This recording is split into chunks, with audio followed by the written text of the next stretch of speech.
berjumpa di minggu pertama di bulan kasih sayang ini, bulan Februari. Wah, cepat sekali ya, tak terasa sudah 1 bulan kita memasuki tahun 2022. Siapa yang sekolahnya sudah kembali online? Saya Cici. Aduh, mungkin ada yang sedih ya, nggak jadi ketemu teman. Atau mungkin malah ada yang senang karena bisa belajar sambil santai di rumah. Tetapi sekarang kita mau beribadah, kita tidak santai-santai ya. Yuk kita mau sama-sama siapkan hati kita, siapkan tubuh kita. Kita mau duduk dengan baik, sikap yang bagus, yang tegak. Kita akan memulai ibadah pada hari Minggu ini. Nah, kita mau sama-sama menyanyikan sebuah lagu nih. Lagu ini mungkin ada beberapa yang belum tahu ya. Kita mau sama-sama belajar. Boleh sambil bertepuk tangan.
Kita mau berdoa. Tuhan Yesus, terima kasih untuk hari ini, hari yang baru di minggu ini.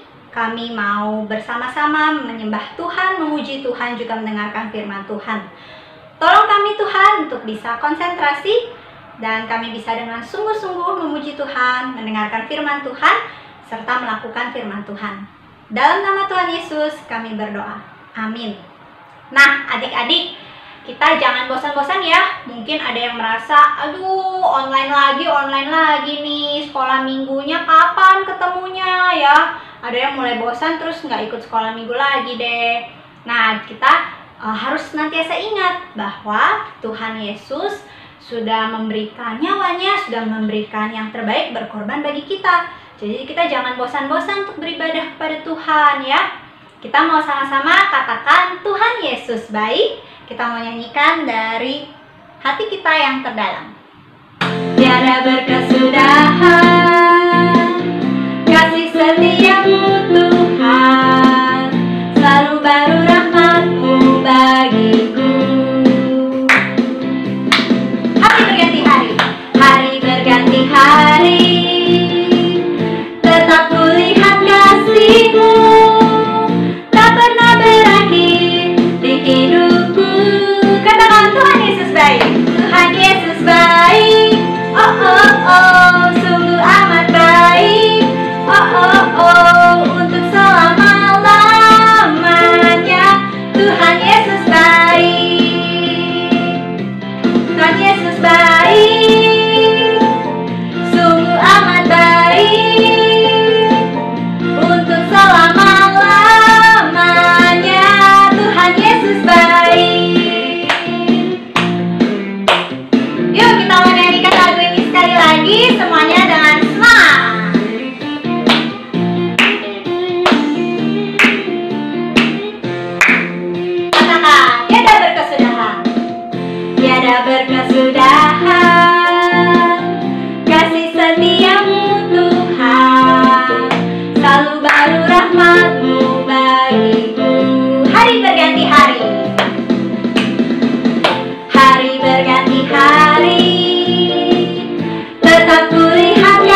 lagu, yaitu Yesus cinta semua anak.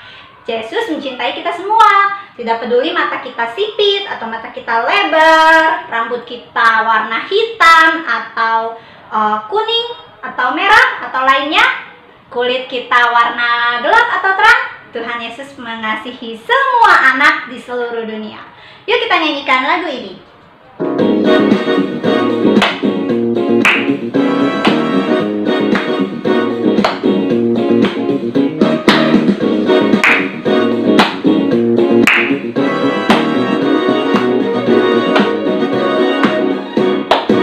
Yesus cinta semua anak, semua anak di dunia.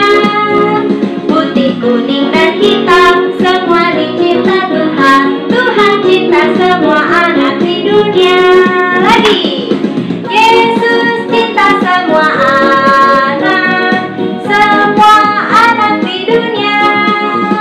Putih, kuning, dan hitam, semua dicipta Tuhan. Tuhan cinta semua anak di dunia.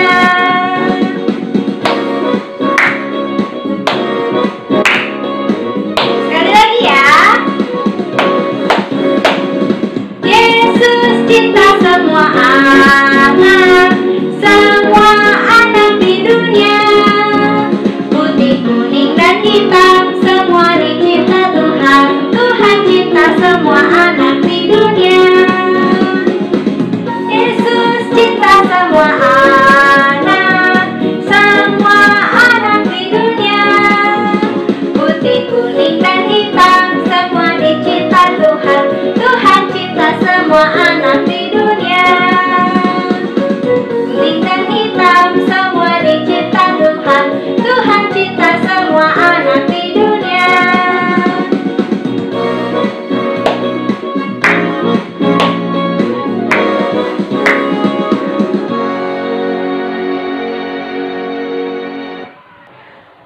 Berikutnya kita mau katakan bahwa kita mau Tuhan Yesus semakin bertambah dan kita harus semakin berkurang.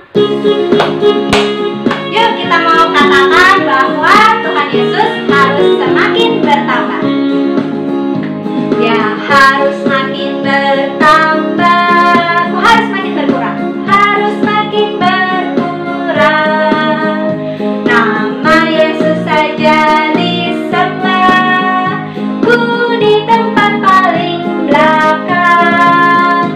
Bila Yesus ditinggikan dan salibnya diberitakan, pasti Dia memanggil semua orang datang kepadanya sekarang.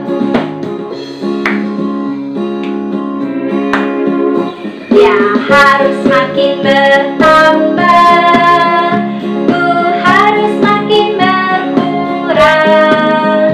Nama Yesus saja disembah, ku di tempat paling belakang. Bila Yesus ditinggikan dan salibnya diberitakan, pasti Dia memanggil semua orang datang kepadanya sekarang.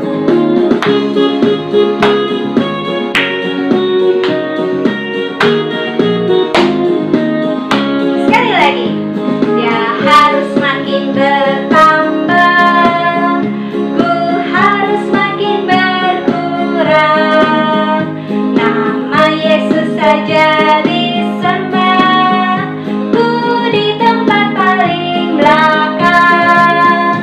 Bila Yesus ditinggikan dan salibnya diberitakan, pasti Dia memanggil semua orang datang kepadanya sekarang.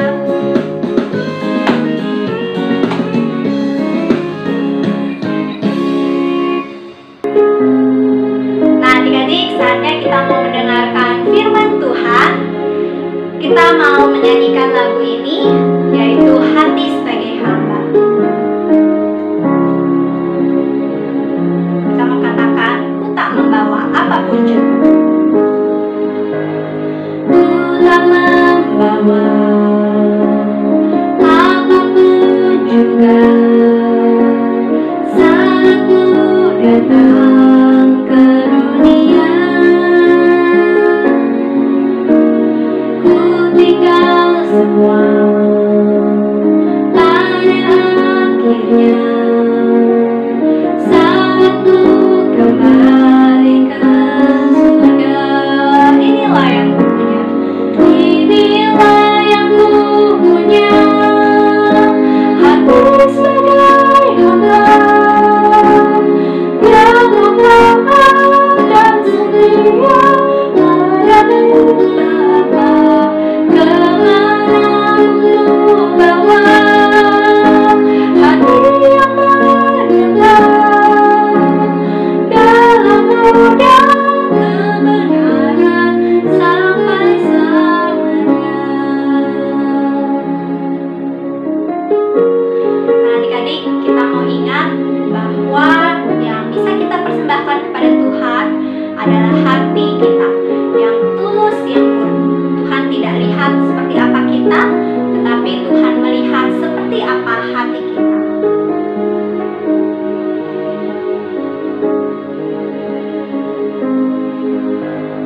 Ku tak membawa apapun juga saat ku datang ke dunia. Tinggal semua pada akhirnya. Ku tinggal semua pada akhirnya saat ku kembali ke surga. Inilah yang ku punya, inilah yang ku punya, hati sebagai hamba yang taat dan setia padamu Bapa. Kemana kan ku bawa hati yang bergetar dalam roda kebenaran sampai selamanya. Dengan apa bagaimana ku membalas kasih-Mu?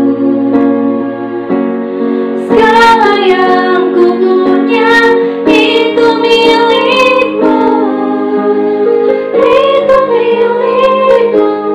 Inilah yang ku punya, hati sebagai hamba yang taat dan setia padamu Bapa. Kemana ku bawa hati yang bergetar dalam roda kebenaran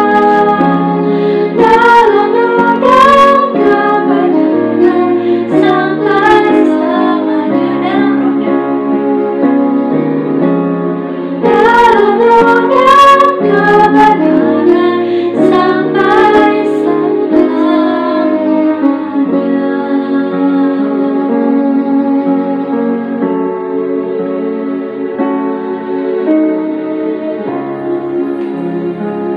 Kita mau berdoa ya.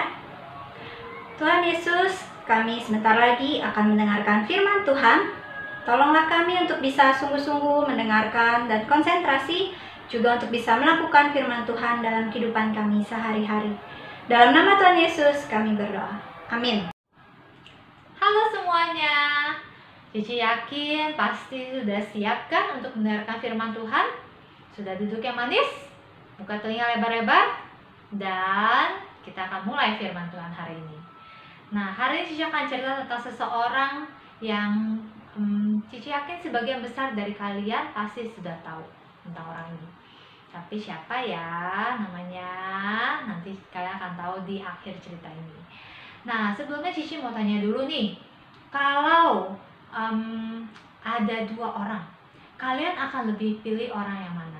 Apakah kalian akan lebih memilih orang yang terlihat cantik, ganteng, tapi sifatnya jelek, suka marah-marah, judes, suka menyakiti?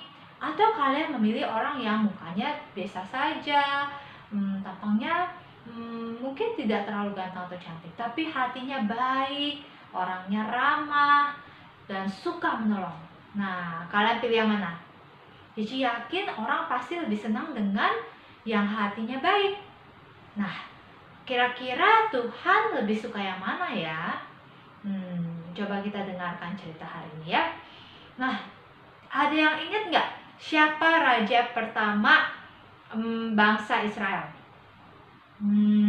Huruf depannya S. Wah, mungkin ada beberapa yang sudah menebak nih. Namanya adalah Raja Saul. Nah, tapi Raja Saul ini raja yang tidak mengikuti perintah Tuhan. Jadi dia tidak sepenuhnya percaya kepada Tuhan. Dan karena itu maka Tuhan mencari pengganti untuk Raja Saul ini. Tadinya Nabi Samuel, nabi yang mengurapi Raja Saul, merasa sedih.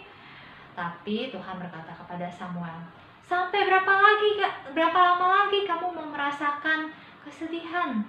Sekarang pergilah ke kota Bethlehem, sebab aku sudah memilih seseorang lain untuk menggantikan Saul menjadi raja. Tapi Nabi Samuel berkata kepada Tuhan, kalau Raja Saul tahu, aku pasti akan dibunuhnya. Tapi Tuhan berkata, bawa seekor lembu muda dan persembahkanlah korban di sana. Kemudian Nabi Samuel pun mengikuti perintah Tuhan. Ketika dia sampai di kota Bethlehem, para tua-tua di kota itu menghampiri Nabi Samuel. Kemudian mereka bertanya kepada Nabi Samuel, apakah Anda datang membawa kabar yang baik? Nabi Samuel berkata, ya benar, saya datang untuk mempersembahkan korban kepada Tuhan. Kuduskanlah dirimu dan datanglah ke upacara pengorbanan. Dan Nabi Samuel juga mengundang Bapak Isai dan anak-anaknya. Nah, lalu ketika di upacara pengorbanan itu, Bapak Isai datang bersama dengan anak-anaknya. Lalu anak Bapak Isai yang pertama yang bernama Eliab pun lewat. Kemudian waktu Bapak Samuel melihat anak Nabi Isai yang pertama ini, wah, kelihatannya tubuhnya tinggi, sepertinya ini orang yang cocok untuk menjadi raja. Tapi Tuhan berkata kepada Samuel, Tuhan tidak melihat apa yang manusia lihat.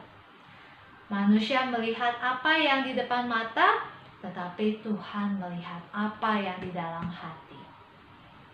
Kemudian Bapak Isai menyuruh anaknya yang kedua untuk lewat.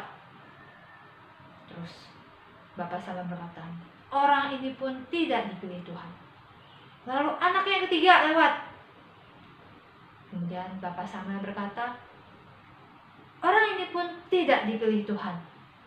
Dan lewat sampai 7 anak Bapak Isai semuanya sudah diperlihatkan, tetapi tidak ada yang dipilih Tuhan. Loh, kok bisa begitu ya? Kemudian Nabi Samuel bertanya kepada Bapak Isai, apakah ini sudah semuanya? Semua anak-anakmu? Bapak Isai bilang, masih ada satu lagi sih yang paling kecil, yang paling bungsu. Tapi dia sedang mengembalakan kambing domba.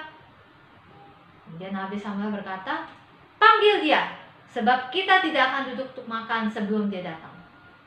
Lalu Bapak Isai buru-buru menyuruh orang untuk memanggil anaknya yang paling kecil ini. Wah, waktu anaknya ini datang, masih muda, tapi tubuhnya terlihat sehat, masih kemerahan-merahan. Masih mungkin tidak seperti kakak-kakaknya yang lain. Tetapi ketika Bapak Samuel melihat anak muda ini, kemudian Tuhan berkata kepada Bapak Samuel, inilah dia orang yang dipilih Tuhan. Dia yang akan menggantikan Raja Saul menjadi raja. Urapilah dia. Kemudian Nabi Samuel langsung mengambil tabung tanduknya yang berisi minyak. Jadi waktu zaman dulu kalau orang diurapi menjadi raja, biasanya Nabi akan menuangkan minyak ke atas orang itu sebagai tanda kalau dia diurapi oleh Tuhan. Nah, dan semenjak saat itu Roh Tuhan ada bersama dengan anak Bapak Isai yang paling kecil ini. Siapa yang tahu siapa ya namanya? Dia adalah raja kedua bangsa Israel. Namanya dimulai dengan huruf D. Mungkin beberapa udah ada yang jawab nih. Namanya adalah Daud. Nah, Jadi semenjak saat itu Roh Tuhan ada bersama-sama dengan Daud karena Daud sudah diurapi dan akan menjadi raja menggantikan Raja Saul. Jadi adik-adik, Tuhan tidak melihat apa yang terlihat di depan mata saja. Tuhan tidak melihat apakah tubuh kamu cantik atau ganteng, apakah tinggi atau pendek, kurus atau gemuk. Tapi yang Tuhan lihat adalah hatimu. Apakah hatimu terpaut pada Tuhan? Apakah hatimu taat kepada Tuhan? Apakah kamu menjadi anak yang baik, yang taat papa mama, dan menaati perintah Tuhan? Itu yang terpenting dan itu yang Tuhan lihat. Jadi Tuhan tidak melihat apakah kamu dari luar kelihatannya baik, tapi padahal di dalam hatimu jahat. Tuhan tidak suka hal seperti itu. Yang Tuhan mau adalah kamu menunjukkan lewat perbuatanmu kalau kamu adalah anak yang taat kepada Tuhan. Itulah yang Tuhan senangi. Nah, hari ini ayat hafalannya diambil dari Mazmur 84 ayat 11. Coba ya diulangi dari mana? Mazmur 84 ayat 11. Bunyinya seperti ini. Lebih baik satu hari di pelataranmu daripada 1000 hari di tempat lain.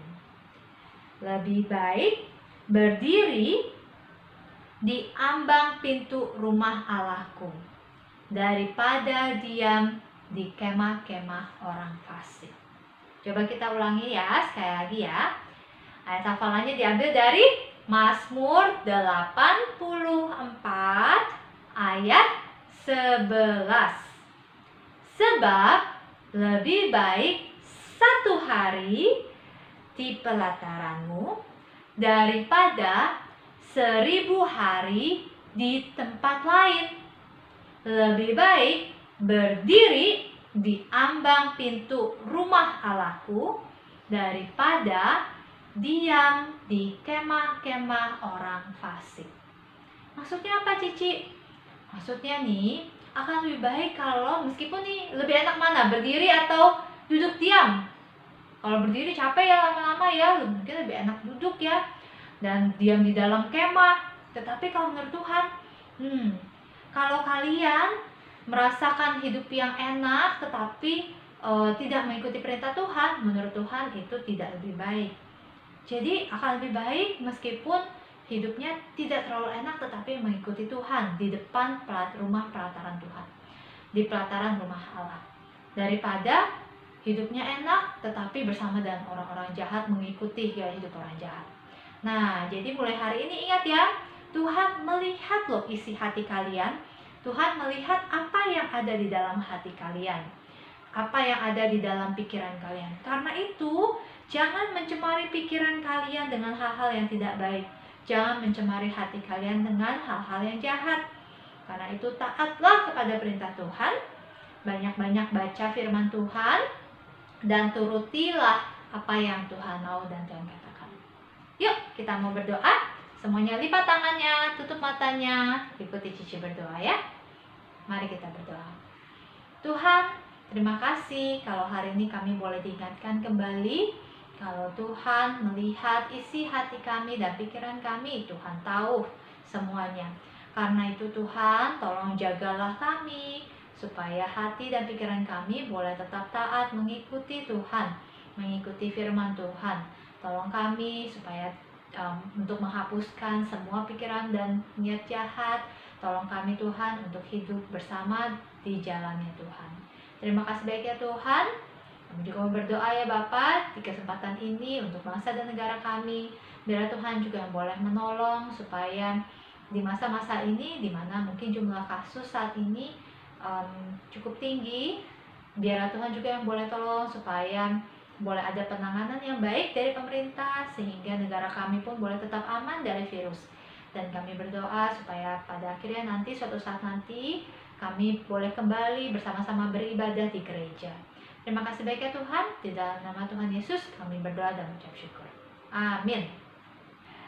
Nah, hari Sabtu nanti nih akan ada lagi, kita bisa ketemu kembali di Sabtu spesial lewat Zoom.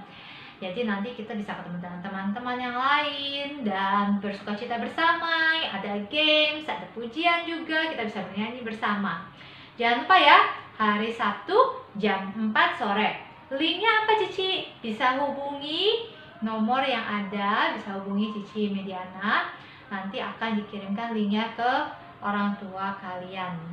Dan kalau bisa nih, ayo ikut semuanya supaya kita juga bisa bertemu bersukacita bersama dengan teman-teman yang lain. Jangan lupa ya, hari Sabtu jam 4 sore, Sabtu spesial. Halo adik-adik, apa kabar? Hari ini kita akan membuat prakarya kaca pembesar yang ada hatnya seperti ini. Yuk, kita siapin bahan-bahannya. Bahan-bahannya adalah spidol, pensil warna, alat tulis, pensil dan penghapus, stik es krim, karton putih, lem, gunting, dan kertas origami, terus sama plastik.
Selamat mencoba adik-adik. Tuhan Yesus berkati.